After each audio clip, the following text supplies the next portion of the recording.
This is Carlton. Good evening, I'm Guy Smith and this is Central News.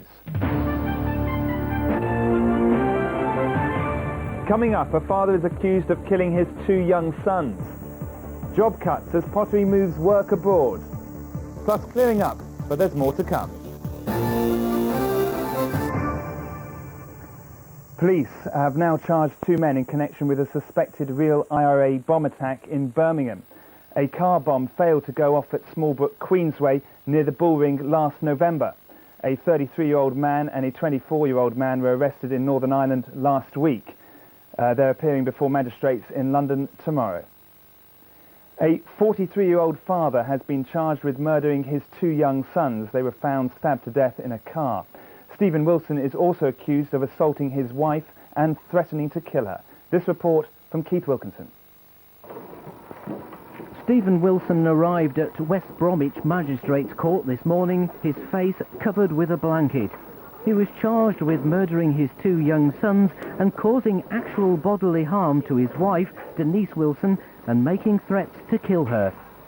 Brett Wilson, who was 8, and Brad Wilson, who was 7, from Linden Avenue in Great Barr, Birmingham, were found dead last Wednesday. They'd been stabbed to death.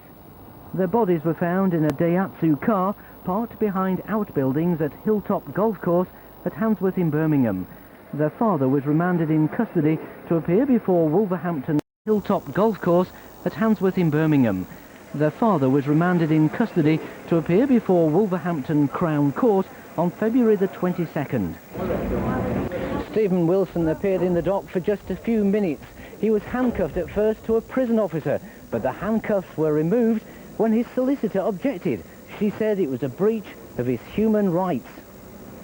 His solicitor said there was no question of him trying to escape. After the hearing, he was driven away in a police car. There was no application for him to be freed on bail. Keith Wilkinson, Central News. The town of Bewdley faces serious flooding early tomorrow morning. Just a few minutes ago, I spoke to the Environment Agency. It says river levels are likely to peak around 5 a.m. This was the picture this... Uncertainty, isn't it, for the future? Absolutely devastating news, not just for the union, but most importantly of all, for those people that are affected by this announcement. Royal Dalton has shed more than 2,000 jobs in the potteries in the last 3 years. It blames cheap imports and a general economic downturn for its problems. The closure of Badley Green is another cost against Ireland. He was sin-binned last weekend for fighting on the pitch.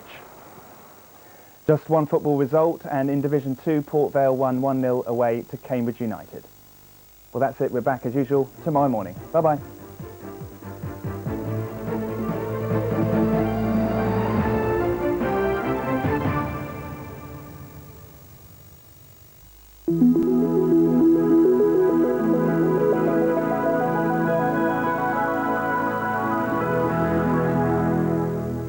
Hello there. Well, drier weather coming in, so it looks like an improving flood situation, although the knock-on effects should carry on probably for the next few days. However, the warnings are knocking off all the time. What's happening is we're in a cold northerly airflow here, high pressure building in. These are the fronts that brought the rain over the last 24 hours. They're now away into the continent. That cold northerly wind blew them away earlier on today.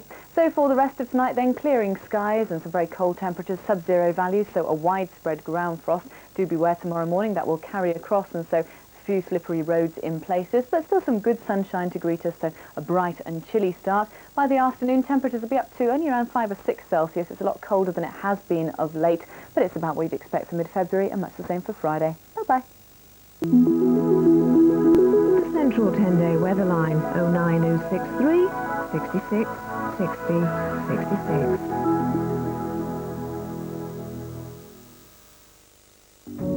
First a kiss, then what? Must be tough, watching your wife do that with another man. Mauricio was all over you. What do you expect Maynard to do? Yeah, well, none of this is for real, is it? Or is it?